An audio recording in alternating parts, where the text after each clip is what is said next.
Shalom, everyone. This is Ike, and welcome to Hebrew Israelite Awakenings. Today's topic is biblical skin disease. Now, we're going to be talking about biblical skin diseases, namely the biblical skin disease known as clean leprosy. Now, clean leprosy is known today as vitiligo and albinism. You know, albino people that don't have no skin pigmentation at all, no melanin in their skin, that's called albinism. And people who have the bright spots on their skin, you know, they start losing melanin in certain spots of their skin, that's called vitiligo. Well, that's actually in the Bible and is known as clean leprosy.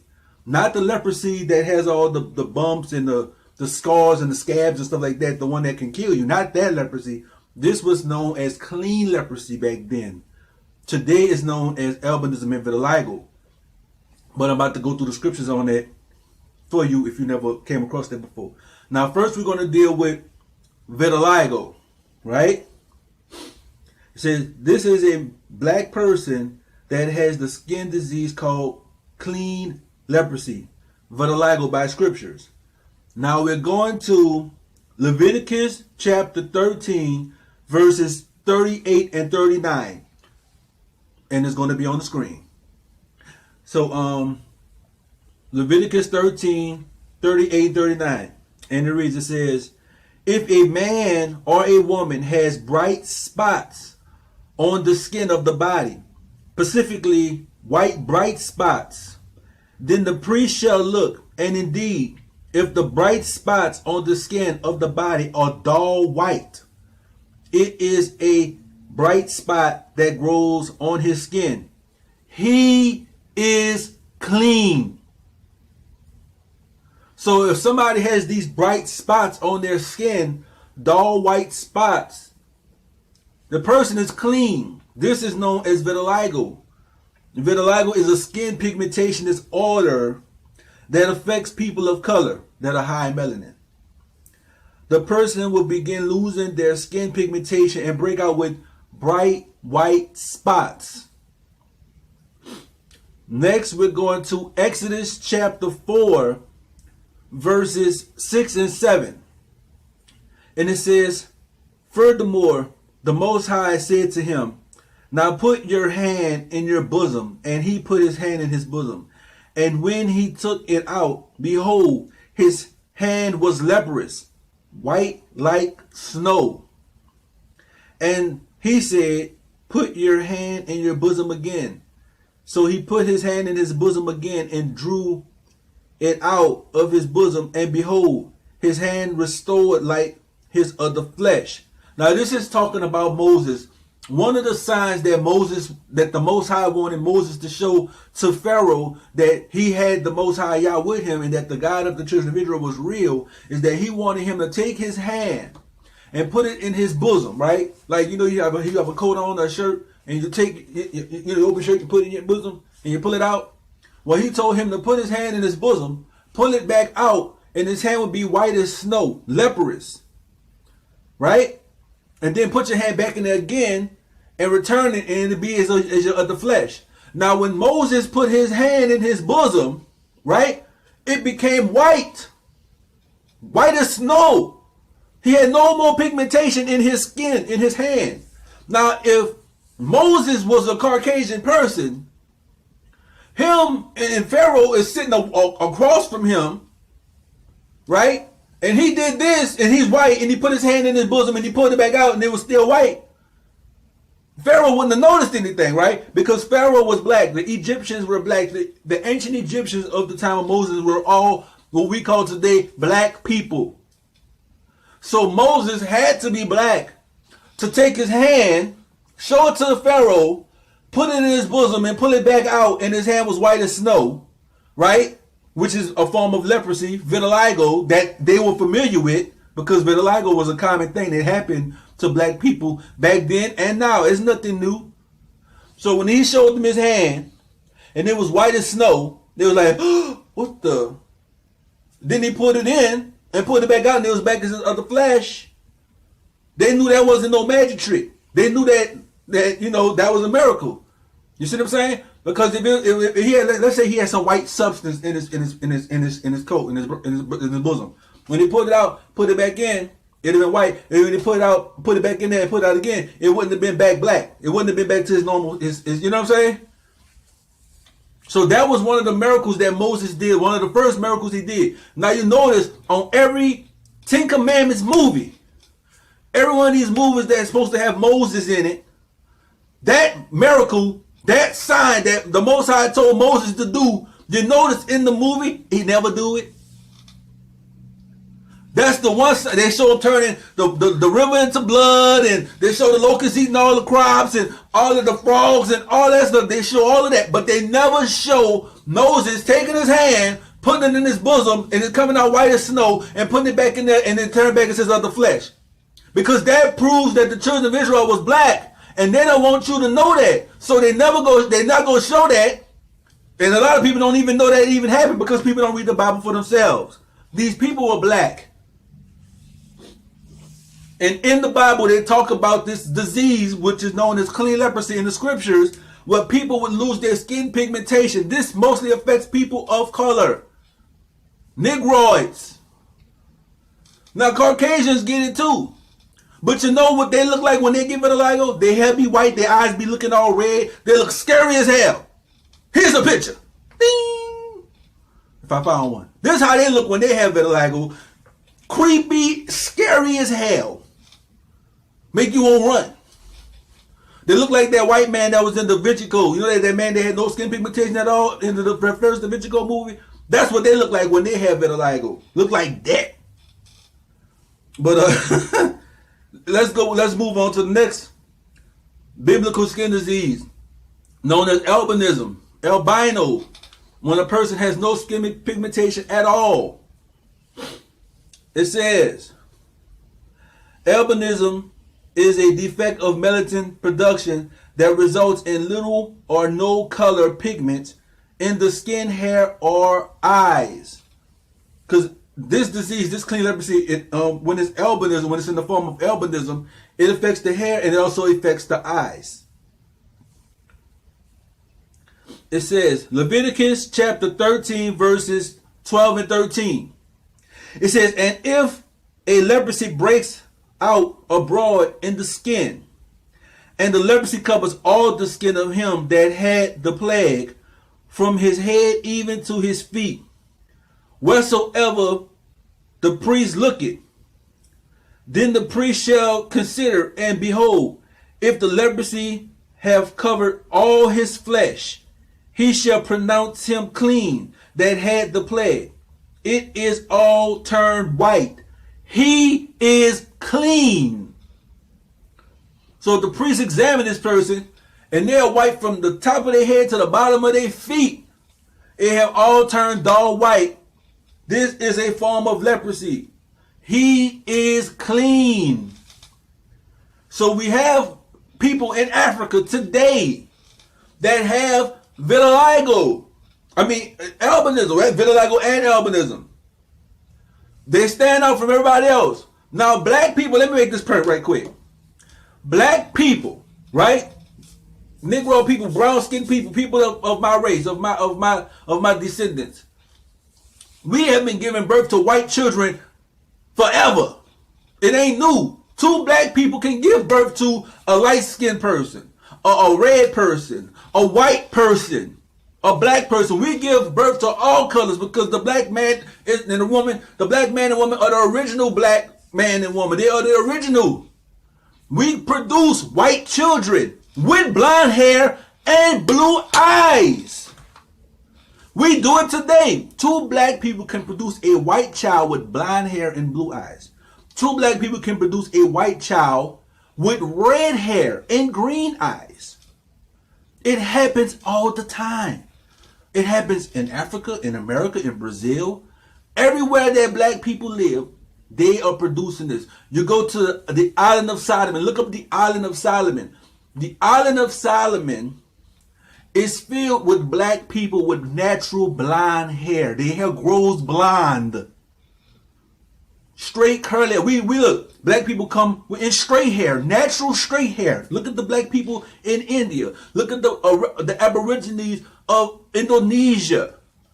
Black people with straight hair. Look at the black people, the Aboriginals of Australia. Australia, Indonesia, and in India.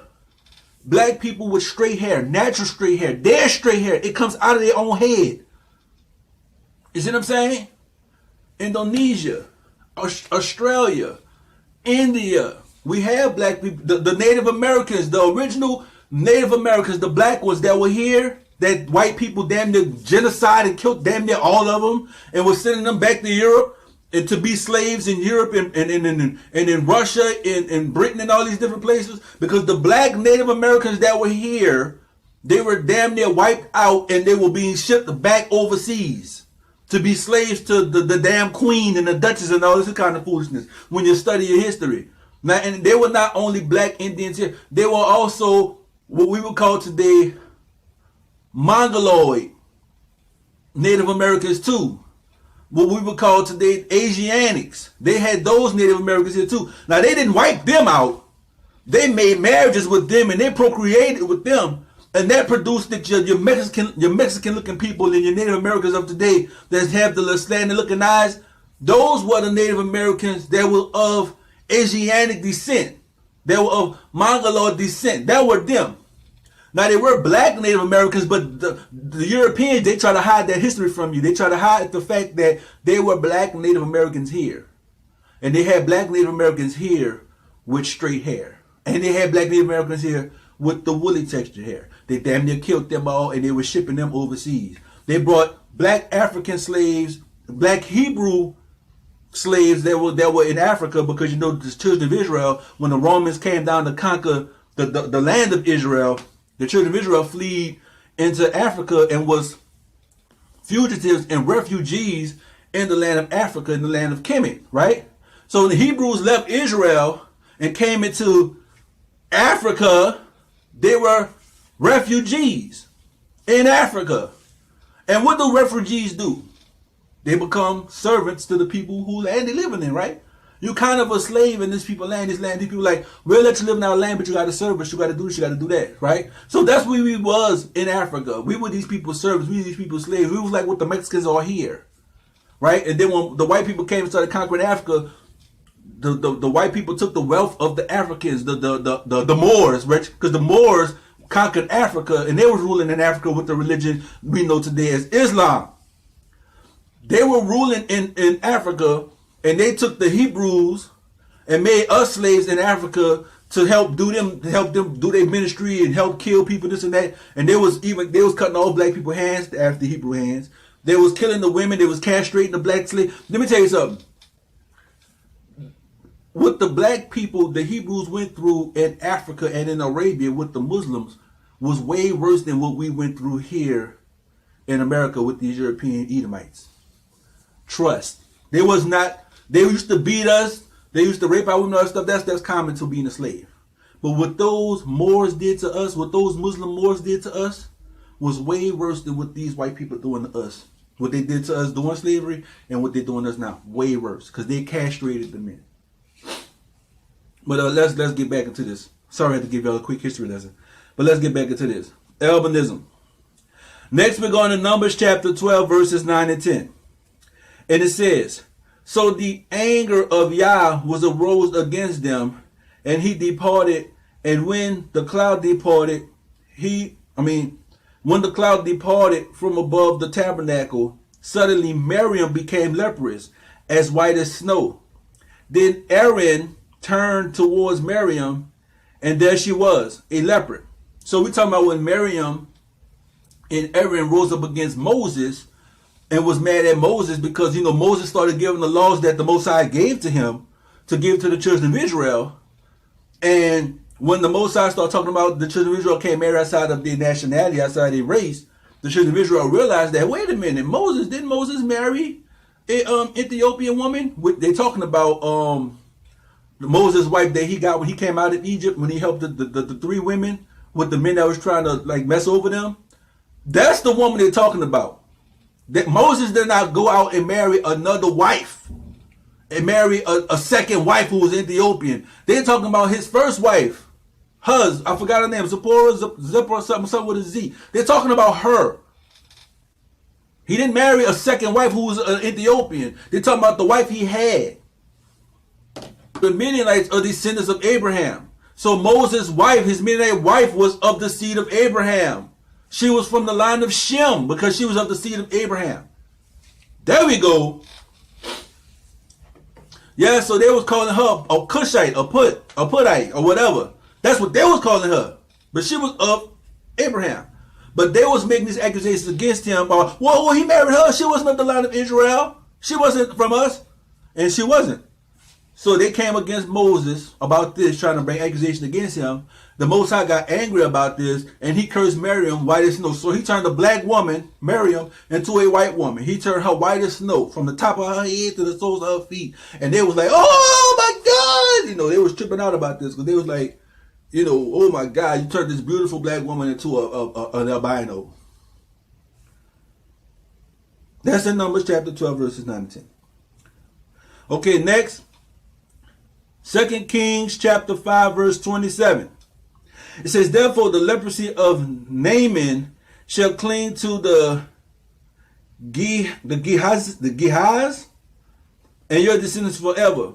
And he went out from his presence leprous, as white as snow. So this was the Most High cursing the descendants of Naaman with the plague of leprosy. He's saying that this plague should be on your descendants forever. So every time this man and his children and his children's children had children, they all came out with albinism. They all came out leprous, white as snow. Albinism. Now, another thing too that I want to read to y'all, but I don't want to make this video too long, was the fact that Noah had the skin disease known as albinism as well. Noah had albinism as well. And he was like the first person to ever have this skin pigmentation disorder. And it's talked about in the book of Enoch. If you go to the book of Enoch, chapter 106, verses 1 through 12, it describes Noah being the first person to have the skin pigmentation disorder known as albinism. And how it tripped them out. It was like their first time seeing a child born that was pale, dull white. And with that, because like I said, people who have albinism also affects their eyes. So this was a child that was white with like bright eyes, and they was tripping out about it. He was describing this child as a child that he never seen before. He was even praying about, like, what is this, some kind of angel or something? Or did my wife cheat on me? What is this? How did we produce this? He was the first child that had this skin pigmentation disorder. In the book of Enoch, it describes the first person who ever had this skin pigmentation disorder. So this goes to show you that in the time of Noah, all the way up into the next child who was described by a skin color, there was no white people that even had this skin pigmentation disorder until Noah. And the next person that the Bible describes as having some kind of skin problem or something is Esau, when it says he came out red and hairy. And we know that they describe his skin color, right? And Edom in Hebrew is Adam, which kind of refers to Adam. Adam was the first man ever created, right? He's the beginning of creation. Edom, Adam, it refers to like Adam, which is like he's the first person that came out like this. You see what I'm saying? So Esau was the first person that came out like this, red and hairy. When it says hairy, we know that when Jacob was trying to deceive his father and to give him the blessing that he was about to bestow on Esau, that was actually his, because Esau had sold his birthright. He used the skin of a goat and put the skins of goats on him, so when his father felt him, he would feel that hairiness of Esau and feel that straight hair to know that, oh, okay, this is my son Esau. Because we have woolly textured hair. Our hair is woolly. Their hair is straight. So if I'm blind and a white person, a black person come to me and I feel a black person's arm, our hair is curly. When they say we have nappy hair, nappy, the word nappy means tight curls. I know people use it as a dang, that word just slipped out my mouth.